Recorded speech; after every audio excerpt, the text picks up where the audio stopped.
정의당 노회찬 원내대표가 지난 23일 스스로 목숨을 끊었습니다.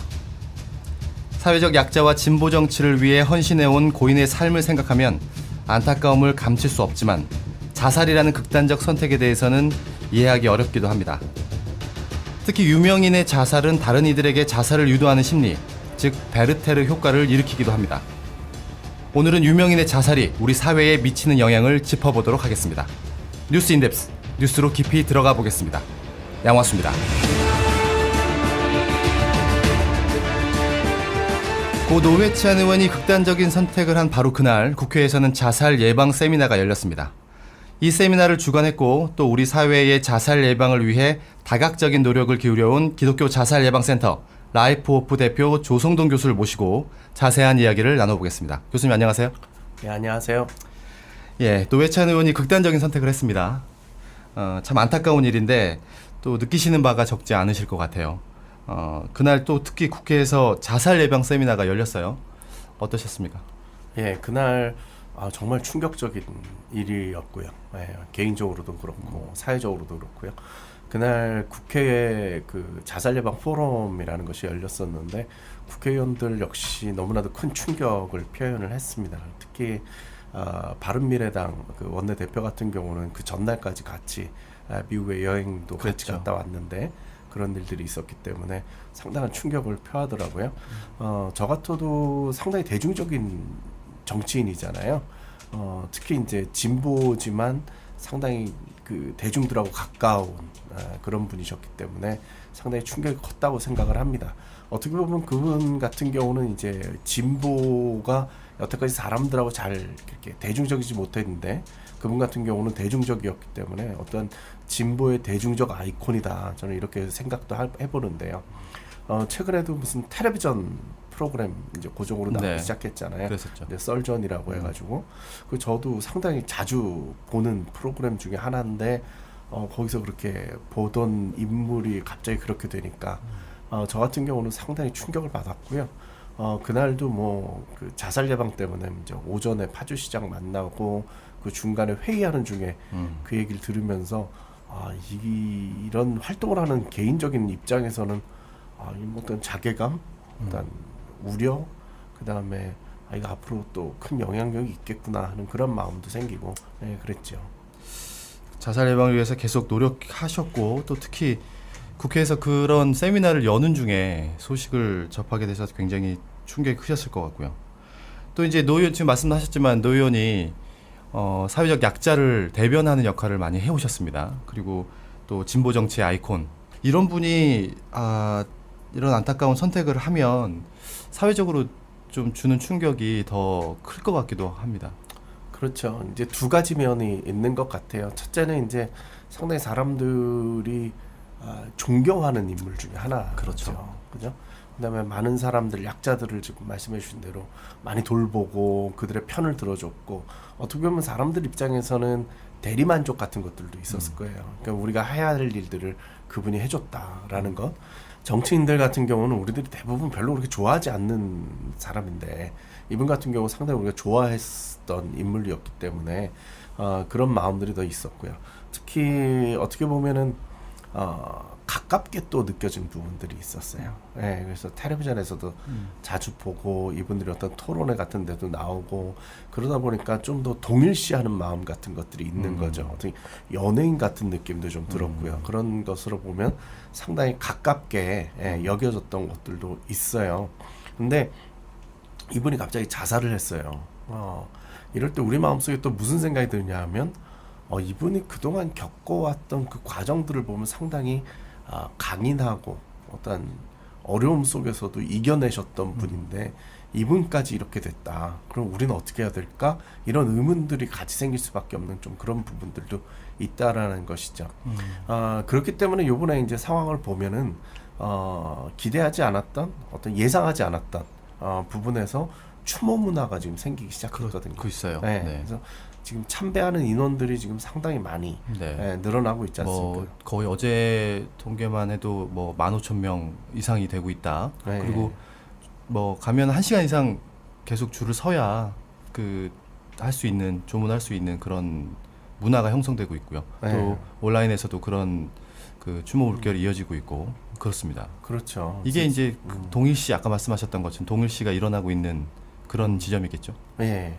그러니까 지금 뭐 서울뿐만이 아니라 지방에서도 지금 그런 일들이 지금 있다라는 거죠. 분향소 만들어 놓고, 그러니까 뭐 이분이 어떠한 뭐 직책을 가지고 있었던 분들 아니고 그랬는데 이러한 일들이 나타나는 걸 보면 사람들이 많이 그 동감하고 있는 거죠. 예, 이분에 대해서 동일시하고 있고 이런 것들의 결과라고 볼 수가 있는데요. 지금 말이 뭐 시민장 얘기까지 나오고 있지 않습니까? 예, 그런 시민장 수준의 어떤 열기가 지금 어떻게 만들어지고 형성되고 있다. 예, 그런 걸 보면 좀 많이들 충격을 받으셨을 것 같아요. 저는 뭐 그렇게 그분이 좀 우리 사회에 어려운 분들과 함께 해왔고 또 정치권의 어떤 신선한 자극을 주는 점에서 이렇게 당연히 이렇게 추모하는 거는 필요하고 할 수 있다라고 하지만 이제 한 단계 좀 더 들어가서 동일시를 하면 또 이렇게 어려운 상황에서도 희망을 주고 강인했던 이미지를 주던 분이 이런 극단적인 선택을 하면 그보다 더 어렵다고 느끼거나 혹은 비슷한 처지에 있다고 생각하는 분들이 희망을 좀 잃고 뭐 그런 경우에서 이제 베르테르 효과가 나타난다고 볼 수 있겠는데 이번 경우는 어떠실 것 같습니까? 요번에도 많이 걱정이 되죠. 어떻게 보면은 노회찬 의원도 베르테르 효과의 피해자일 수도 있어요. 그러니까 전에 노무현 전 대통령이 그렇게 이제 자살로 인해서 돌아가시고 나서 그 영향력 가운데 있다라고 저는 생각을 하고 있어요. 2009년도에 노무현 대통령이 이제 5월 달쯤에 자살을 하셨거든요. 그렇죠. 그 해에 자살이 급격하게 늘었어요. 네, 자살률이 그 전해에 26명이었거든요. 그러니까 인구 10만 명당 자살로 인해서 죽는 사람 숫자인데 그 전해까지만 해도 26명이었다가 이해 31명으로 뛰어 올랐어요. 그러니까 이건 뭐 획기적인 증가라고 볼 수가 있거든요. 그냥 비슷한 타입이었고요. 예, 비슷한 영향력이 지금 있지 않을까에 대한 그런 그 불안감이 지금 같이 나타나고 있는 상황이죠. 26명에서 31명으로 급증했네요. 예. 당시에. 예.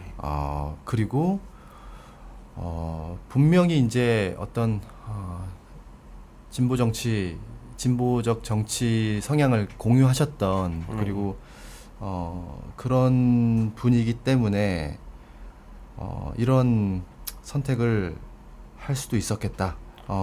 노 의원도 노 전 대통령의 영향을 받지 않았을까 그렇게 추정한다는 말씀이시죠? 예, 저도 그런 생각이 좀 들고 있고요. 어떻게 보면 사람들 입장에서는 노무현 대통령이나 이 노회찬 대표 같은 경우는 상당히 이념적이었거든요. 그러니까 이 말은 뭐냐 하면 사람들이 그분들을 좋아했던 거는 그분들이 바르게 살았다 내지는 바른 가치를 가지고 있었다라는 것이고 그걸 동의하고 있는 사람들이거든요. 이게 한둘이 아닌 거잖아요. 이분들한테는 상당히 큰 충격으로 왔을 것 같아요. 그래서 삶의 가치의 문제라든가 이런 뭐 사회적인 가치에 대한 문제라든가 이런 것들이 아마 같이 들어오면서 이분들의 삶에 대한 어떤 동경과 어떤 따라가겠다라는 마음 뭐 이런 것들이 상당히 생길 것 같습니다.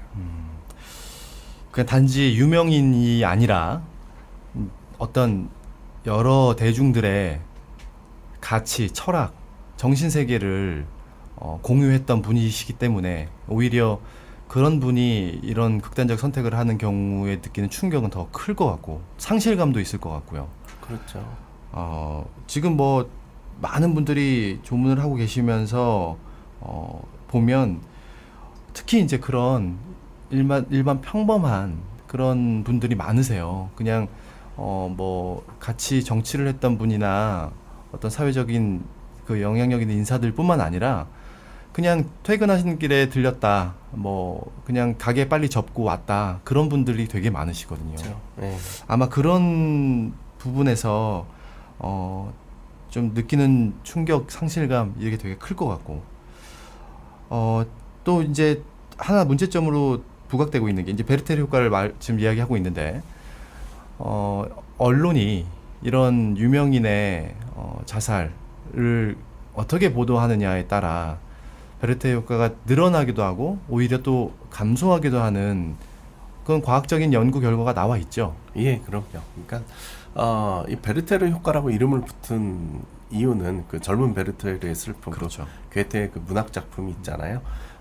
그 문학 작품을 보고 젊은 사람들이 실현을 하고 나서 이제 이 자살로 이어지게 된 거죠. 거기에 보면 이제 푸른 윗옷에 노란 조끼를 입고 그 당시에 이제 많이 썼던 권총을 가지고 이제 자살을 하거든요. 젊은 사람들이 이제 실현을 당하면 남자들이 옷을 이렇게 갖춰 입고 권총으로 자살하는 사건들이 나타난 거죠.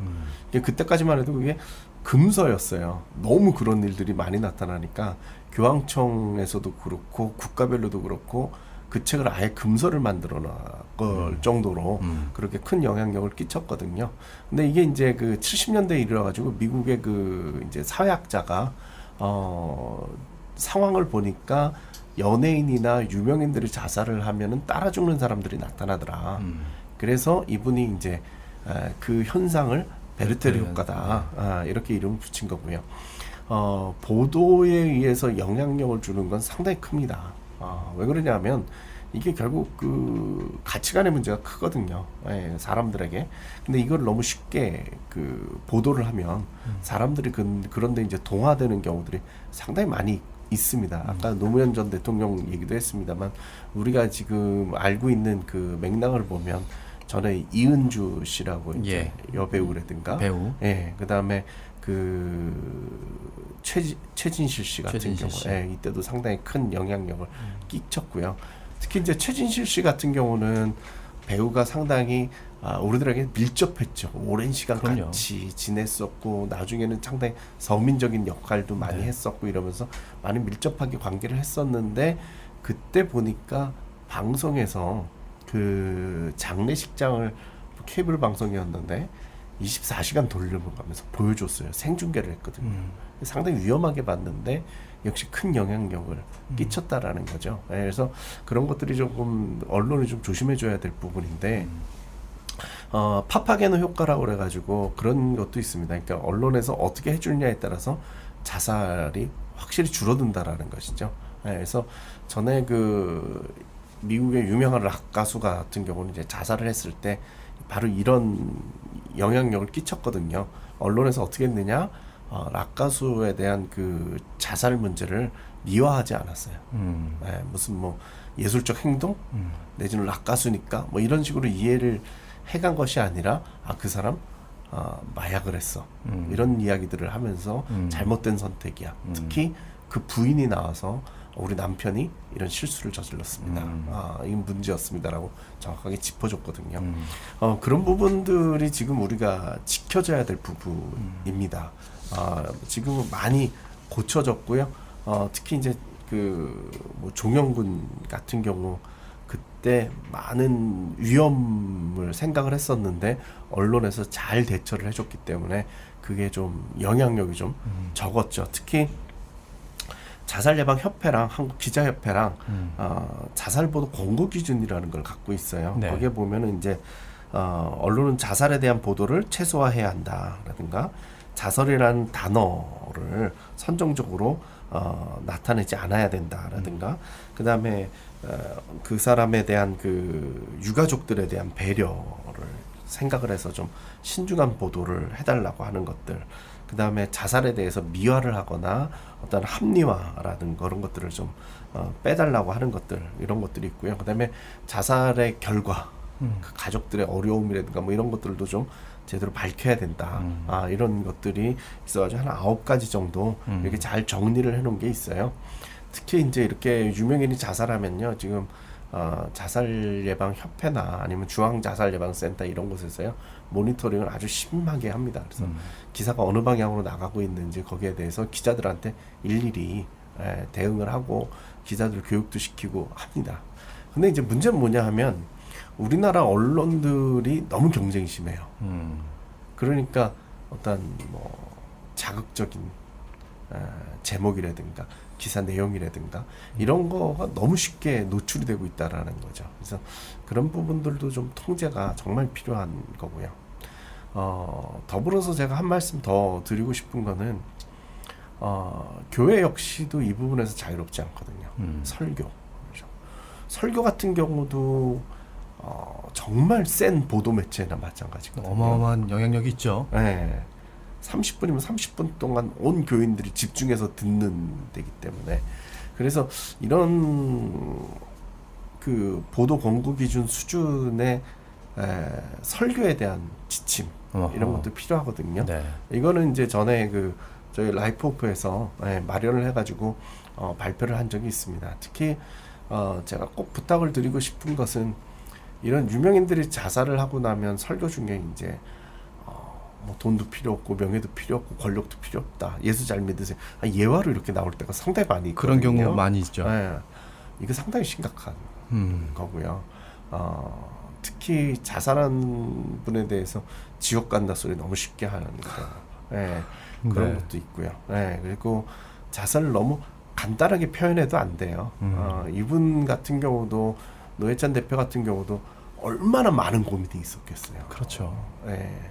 그냥 단돈 4천만 원 뭐 이걸로 계산되는 문제가 아니잖아요. 그런 것에 대해서 좀 이렇게 어떠한 뭐 경각심 내지는 어떠한 존중 이런 것들도 좀 필요해요. 사람이 4천만 원 때문에 죽냐? 너무 이렇게 얘기해서도 안 되고요. 그러니까 그런 것들이 언론에 대해서만 얘기할 것이 아니라 우리 자체적으로도 그런 것들을 좀 조심해야 될 부분인 것 같습니다. 중요한 부분을 많이 짚어주셨습니다.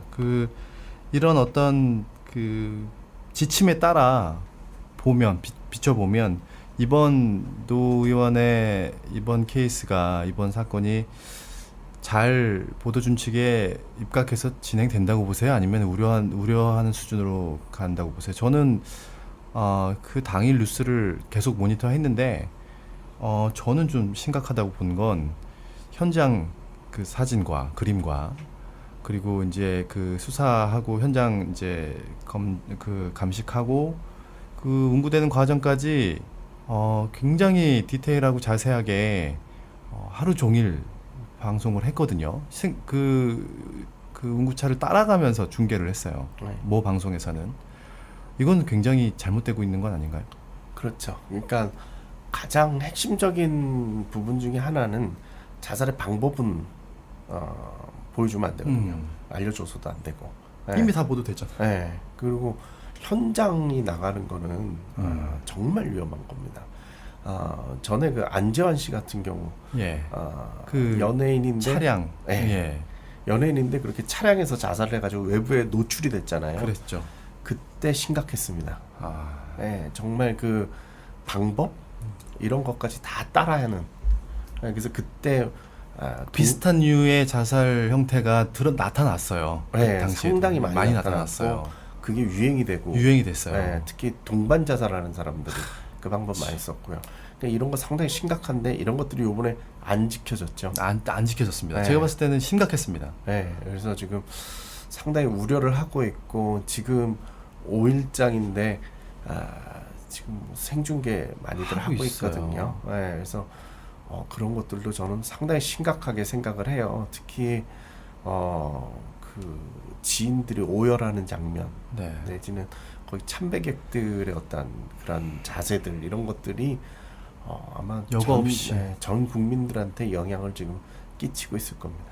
제가 또 하나 좀 어렵게 생각한 건 어떤 거냐면 고인을 추모하고 고인의 삶을 사실 회고할 수밖에 없습니다. 또 언론의 입장에서도 어떤 분이셨는지를 조명할 수밖에 없는데 이게 자칫하면 미화가 되잖아요. 그러니까 그분의 삶을 조명하는 것과 이 선택한 죽음의 방법을 구분지어서 설명하는 것이 쉽지만은 않거든요. 언론의 입장에서도 어떤 경계가 있어야 된다고 보시는지. 그러니까 저도 이제 개인적인 마음으로 저 자살 예방을 하니까 아마 그런 마음이 들었을 것 같은데요. 그분이 사셨던 그 과정은 너무 존경스럽고요. 제 입장에서도 상당히 좀 담고 싶을 정도로 어떤 본인이 생각하는 어떤 비전이라든가 아니면 그런 이념이라든가 그런 생각들을 따라서 살 수 있었던 그분의 삶은 너무나도 존경스럽고요. 근데 마지막 그 방법은 그렇게 존경스럽지 않은 모습이었다. 아마 이게 정확하게 짚어져야 될 부분인 것 같아요. 또 다른 영향력을 아마 우리들에게 많이 끼치게 될 것이거든요. 그러니까 이런 것들이 보도에도 같이 나와야 될 것 같아요. 그분이 우리들에게 정말 많은 것들을 전해줬지만 그럼에도 불구하고 그런 것에 대한 것들은 좀 미화되어서는 안 될 그런 부분이죠. 지금도 제가 상당히 심각하게 생각하는 것은 이 자살 문제를 이제 도덕이나 윤리를 지키기 위한 어떤 결과 이런 식으로 도식화하는 것은 상당히 위험한 부분이죠. 그렇게 도식화되고 있어요. 제가 봤을 때는 어떤 뉴스에서도 이 지금 말씀하셨던 것처럼 짚지 말아야 될, 쉽게 말하면 그분의 삶을 이 선택까지 연결시키는 그런 잘못도 하고 있는 것으로 보이고, 또 하나는 현장과 장래, 특히 지인들을 여과 없이 보여주고 있어요. 다만 하지 않는 거는 이게 얼마나 잘못된 선택인가, 자살이란 선택이 얼마나 본인뿐만 아니라 주변에게 큰 충격과 슬픔과 아픔을 주는 것인지, 그리고 그게 사회적으로 얼마나 큰 문제가 되는 것인지 저는 사회적 책임까지도 생각해야 된다고 보는데 그 부분에 대한 보도는 없어요. 그래서 이거 참 열심히 노력하고 계시고, 그리고 언론들 교육시키고 있지만 여전히 안 되고 있구나, 그런 느낌들을 많이 받았거든요. 또 위험하다고 생각을 했고요. 네. 네, 하여튼 좀 본질적인 얘기를 좀 더 이어갔으면 좋겠는데, 정말 이런 유명인의 자살 문제, 이게 또 여러 사람들에게 영향을 주고 있고요. 그뿐만 아니라 그런 영향 없이도 우리나라는 여전히 OECD 국가 중에 자살률 1위, 이 불명예를 못 싣고 있습니다. 이 근본적으로 왜 이런 자살 문화가 한국 사회에 이게 뿌리가 내려 있는 것으로 왜 그런 걸까요? 우리나라에서 자살이 많은 이유는 제가 생각할 땐 결국 이게 죽음의 문화거든요. 단편적으로 뭐 얘기할 수는 없지만 네. 여러 요인들이 있겠지만 죽음의 그렇죠. 문화다. 네. 그러니까 이게 가치관 문제가 좀 심각하다고 생각을 해요. 대부분 자살이 많은 나라들은 이 사회 환경이 좀 불안한 나라들이 많습니다. 그러니까 안정이 안 된 거죠. 네. 우리나라 같은 경우는 안정이 돼야 될 만한 나라인데도 안정이 지금 안 되고 있는 상황이고요. 어떻게 보면 이제 그 과정이 중요한 부분인데요. 우리나라가 원래 이렇게 자살이 많았던 나라는 아니에요. 그래서 IMF 이전만 해도 우리나라가 OECD 평균보다 낮았거든요. 네, 지금 뭐 OECD 1등 하고 있지 않습니까? 벌써 10몇 년째. 네. 최근 조사를 보니까 이제 2등 됐어요. 정말요? 네, 갑자기 OECD에 자살을 많이 하는 나라가 가입을 하는 바람에 네. 네, 그랬군요. 좀 그런 일이 있었습니다만.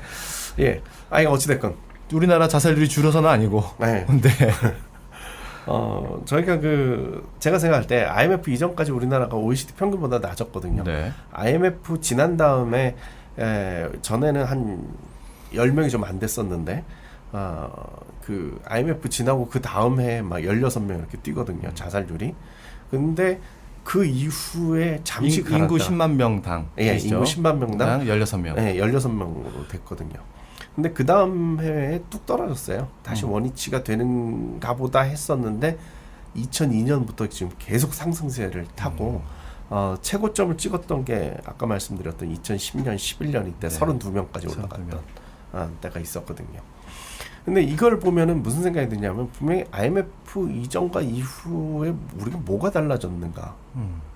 IMF 한 번의 충격이었다면 그때 오르고 말았어야 되는데 그렇게 안 되고 계속 올라서 더 높이 올라간 거거든요. 지금 그때에 비하면 한 3배 정도 지금 오른 거거든요. 그럼 뭐냐 하면 우리나라가 이제 돈 문제에 얽혀 있다는 거예요. 가치관이 이제 돈에 모든 것이 돼 있죠. 그러니까 요즘 어린 아이들한테, 초등학교 애들한테 너 장래 희망이 뭐야 그러면 부자거든요. 그렇죠. 네, 뭐가 되겠다는 꿈이 없어요. 건물주, 네. 조물주 위에 건물주라는 얘기를 하죠. 네. 정말 이게 어린 아이를 그렇게 만든 건 우리 어른들이고, 네. 그러니까 이 사회 전체가 지금 경제 중심으로 돌아가고 있고 모든 가치관의 중심이 돈에 있다라는 거예요. 그러니까 그 밑에 생명이나 어떤 뭐 바른 삶이라든가 도덕, 이런 것들이 다 관계, 뭐 사랑, 뭐 희망 이런 것보다 그냥 돈으로 다 치환됐다. 그러다 보니까 돈이 없는 삶에 대해서 뭐 살아야 될 이유를 못 찾는 거예요. 돈이 없으면 살 이유가 없다. 그게 이제 아주 대표적인 문제인 거죠. 우리나라에서 자살을 제일 많이 하는 연령대가 어디냐 하면 50대, 40대예요. 뭐 우리들 그냥 이렇게 일반적으로 생각하기는 뭐 10대, 20대 막 이렇게 생각하는데 그러게요. 거의 뭐 극히 적고요. 제일 많이 하는 연령대는 이제 50대가 제일 많이 하고 그다음 40대. 나이가 들수록 자살률은 더 높아져요. 인구수가 적기 때문에. 40대, 50대 하면 우리가 볼 수 있는 건 뭐냐면 가장 돈이 많이 필요한 거예요. 그렇죠. 경제적인 필요가 가장 셀 때. 아이들이 그러니까 크고 있고. 아이들 대학 보내고 네. 결혼시키고 뭐 이런 때잖아요. 그럴 때죠. 근데 이때 우리나라 남자들이 실업 상태예요. 그렇죠. 회사 생활하던 사람들이 대부분 관두는 때. 이제 밀려날 때. 이게 겹쳐서 경제적인 부담감이 제일 가장들한테 몰리는 때거든요. 이때쯤 되면 남자가 여자들보다 3배 정도 자살이 높아요. 그러니까 딱 그게 맞물려 떨어지거든요. 그러니까 우리나라 그 가치관이라는 게 뭐냐면 이런 실패가 있으면 다시 내지는 뭐 어려워도 산다 뭐 이런 게 있어야 되는데 그게 아니라 실패가 곧 죽음으로 지금 이어지고 있다라는 거거든요. 이 연령대에 이르러가지고 특히 뭐 젊었을 때도 마찬가지지만 그러니까 이 가치관 문제를 끊어주지 않으면 우리가 해결할 방법이 없어요. 지금도 저는 심각하게 생각하는 게 뭐냐 하면 언론에 보면 연예인들 나와가지고 이제 옛날 얘기할 때 보면 난 너무 힘들어가지고 슬럼프 때 죽으려고 그랬어요. 뭐 이런 소리 너무 쉽게 하잖아요. 그런 얘기들 하죠. 그런 것들이 얼마나 큰 영향력을 끼치는지 모르시는 것 같아요. 그런 것도 좀 조심을 해야 되는데 그래서 이게 죽음의 문화가 된 거죠. 우리는 실패, 죽음. 요즘은 어떻게 됐냐? 성공 못하면 살아야 될 이유가 없는 세상이 되고 말았거든요. 그래서 그 성공은 곧 경제적 성공만 얘기하고 있는 그 성공말인 그렇죠. 거죠. 그러니까 사람들이 살아야 될 이유가 없어서 죽어야 되는 거죠. 옛날엔 죽어야 될 이유 때문에 죽었다면 살아야 될 이유가 없어서 죽어요. 저는 이 문화를 바꾸지 않으면 우리나라는 이 자살 문제가 정확하게 해결될 수가 없다라고 생각을 하고 있어요. 그래서 죽음의 문화를 극복하고 생명의 문화를 만들어가는 거 이게 지금 우리나라 당면한 문제라고 봅니다. 이게 뭐 한두 분야 뭐 어떤 전문 분야에서 노력해서 될 일이 아니라 지금 말씀하신 것 중에 예전에는 죽어야 될 이유가 있어서 죽었는데 이제는 살 이유가 없어서 죽는다. 그리고 그 가치가 결국 경제적 돈의 가치로 치환되고 돈으로서 성공하지 못하면 살 이유가 없어지는 결국 죽음의 문화로 이어지는 참 심각한 문제고 좀처럼 또 떨어지지 않을 것 같다는 좀 그런 비관적인 전망을 할 수밖에 없게 되는데 그러면 이제 이 어떤 죽음의 문화, 이 문화를 어떻게 바꿔야 되겠습니까? 너무 폭넓은 질문인데. 저는 이 지점에서 교회가 할 일이 있다고 봐요. 생각을 바꿔주는 건 교회가 할 수 있는 일이잖아요. 교인이 지금 기독교인이 국민의 한 20% 정도 된다라고 이야기하고 있는데 이 사람들만 변하면 대한민국이 쉽게 변할 수 있겠죠. 특히 생명에 대해서 이야기할 수 있는 건 교회가 최고잖아요. 그래서 생명에 대해서 이야기할 수 있는 교회가 조금 정말 자살의 심각성 내지는 우리가 왜 살아야 되는지에 대한 명확한 가르침 이런 것들을 좀 전해줬으면 좋겠어요. 그리고 어려운 사람들 꽤 많이 있어요. 이 사람들이 도움을 얻을 곳이 그렇게 많지가 않아요. 교회가 좀 직접적으로 이런 일들을 해줬으면 좋겠어요. 그래서 교회가 이 바깥 세상을 향해서 우리가 정말 어려운 사람들 돕겠습니다. 사회가 책임져 주지 못하는 어떤 국가가 책임져 주지 못하는 뭐 차상위 계층 이쪽 우리가 책임지겠습니다. 이런 거라도 해주면 정말 어려운 분들이 정말 힘들 때 교회 문을 두드릴 수 있도록 열려 있으면 음. 좋겠다라는 생각도 들고요. 또 하나 제가 정말 교회에 부탁드리고 싶은 건 뭐냐면 교회 소그룹 리더들한테 이 게이트 키퍼라고 그러거든요. 간단한 교육들 좀 시켜줬으면 좋겠어요. 자살 예방 어떻게 하는 건지, 어려운 사람 있으면 누구한테 연결해 줘야 되는지 아주 간단한 교육이라도 좀 시켜주시면 많은 일들이 벌어질 수 있지요. 예. 그런 수준에 이르기까지 할 노력이 많고, 지금 뭐 교회의 역할을, 그 중요한 역할을 말씀하셨는데, 여전히 교회에서는 금기시되어 있는, 그리고 이 자살 문제에 대해서 어떻게 해석해야 되는지, 또한 그런 일을 겪은 가족들을 어떻게 케어해야 되는지에 대해서 잘 몰라요. 가이드라인을 좀 주시면 어떨까요? 네. 그 부분이 상당히 심각합니다. 유가족에 대한 부분들이 상당히 심각하거든요. 한 해에 자살로 죽는 사람 숫자가 이제 13,000명 정도 되거든요. 그러면은 유가족이 한 8명? 뭐 많게 치면 한 10명? 이렇게 직계 가족으로 그렇죠. 치면 뭐 7, 8명이지만 친구들이나 영향을 받는 사람은 적어도 한 10명 정도 보거든요. 그러면 직접적인 영향을 받는 사람이. 네. 그렇죠. 한 해에 뭐 13만 명, 15만 명 쉽게 나오거든요. 그럼 10년만 해도 100만 명, 200만 명이 금방 나오면 우리 교인들 중에 없을 거다? 얘기를 못 하는 거죠. 근데 분명히 있는데 있어요. 말을 안 하는 거예요. 네. 네, 말하면 안 되는 문화니까 현재는. 그렇죠. 그러니까 교회에서 너무 쉽게 정죄를 해버리고 이걸로 끝내려고 그러잖아요. 자살 예방을, 자살하면 지옥 가, 이 말 한마디로 자살 예방을 하려고 그런다 이 말이죠. 이거는 옛날에 민도가 낮을 때 우리가 어린애들을 울 때 저기 호랑이가 잡아간다 이 소리 하는 거랑 똑같은 거거든요. 지금 그걸로 될 일이 아니고 오히려 그런 것 때문에 유가족들이 더 힘들어하고 있어요. 네. 일반적으로 유가족들이 자살 위험이 8배 정도 높다 이러거든요. 네, 우리도 가끔씩 경험하지 않습니까? 최진실 씨 같은 경우 그 가족들이 받았던 영향을 알잖아요. 네. 뭐 실제적으로 이어졌지 않겠습니까? 그렇죠. 예. 진짜 현실이거든요. 매니저까지. 네, 매니저까지. 죠 그러니까 교회가 장례만 잘 치러줘도 좋겠어요. 그분들에 대한 장례만이라도. 네. 그러면 유가족들이 이별의 의식을 하는 거거든요. 이걸 그냥 넘어가잖아요. 장례만 잘 치러주면 좋겠어요. 그리고 그 가족들 좀 돌아봐 줬으면 좋겠고, 적어도 1주년 됐을 때 추도 예배 같이 좀 드려주시고. 그냥 똑같이 네. 그냥 다른 일로 그 사망에 이른 분들과 똑같이 대해주기만 해도 좋겠다는 말씀이시지 않습니까? 네. 지금 그렇게 안 하고 있다는 말씀이시고요. 그게 안 되고 있죠. 그러니까 다들 죄인이 돼서 교회를 떠나요. 이게 정말 심각한 문제인데, 누군가 우리 가족 중에 누가 죽어도 상당히 충격이 심하잖아요. 근데 자살 이러면 상당히 충격이 심하거든요.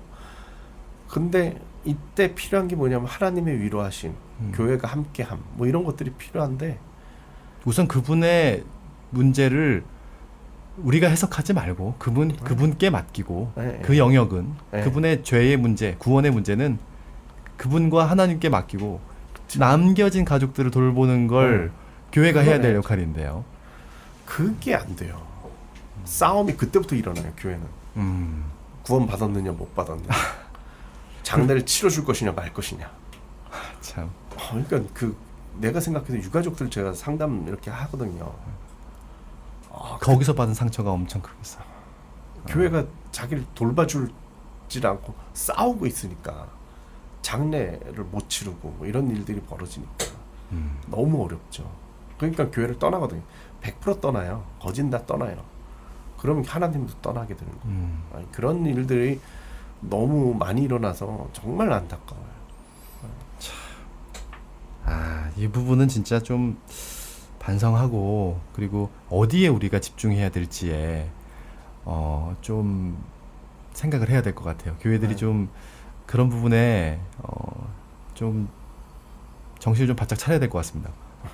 안 그러면 지금 말씀하신 것처럼 급격히 늘어나고 있고, 지금도 현재 존재하고 있는 그 유가족들, 그분들을 케어하지 못하죠.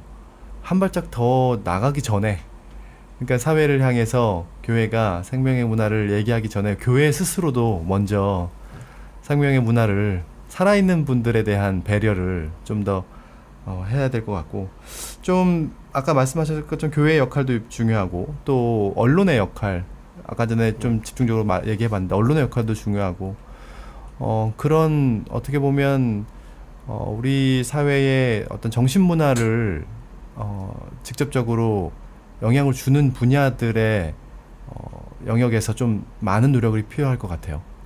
그렇죠. 정말 이게 한 사람 살리는 게요. 전문가 영역으로는 안 됩니다. 정말 가족, 그 사회, 정말 주변에 정말 뭐 야쿠르트 배달하시는 분, 뭐 태권도장 관장님, 동사무소 많은 분들이 해야 되는 일인데, 특히 교회가 정말 이 예수님의 마음으로 이 아파하는 사람들을 보기 시작하면 많이 살릴 수 있을 것 같습니다. 알겠습니다. 뭐 이제 끝으로 그래도 이 노 의원의 이런 안타까운 선택, 이 극단적인 선택에 대해서 좀 뭐 안타깝고 슬픈 마음은 이루 말할 수 없지만, 그래도 그 선택, 자살이란 선택은 정말 잘못됐다, 그런 뜻에서 좀 공감이 되고요. 뭐 한 말씀 더 남겨주시고 마무리해 볼까요? 예, 정말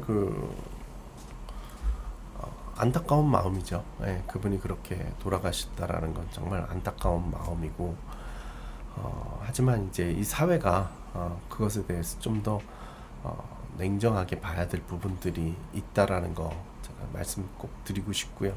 언론도 이런 문화적인 문화까지도 고려를 해줬으면 좋겠다라는 생각이 듭니다.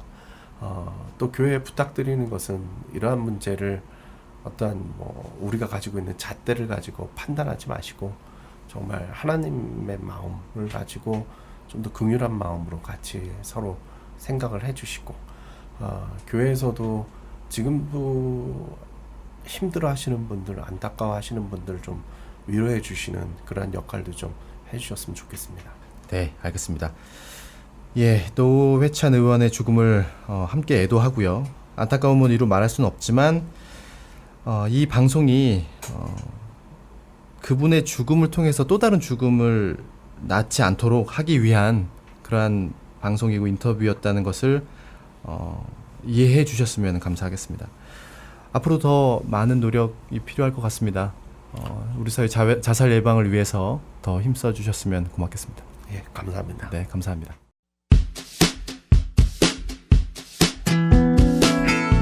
더 깊이 들어가는 뉴스, 양화수의 뉴스 인덱스입니다.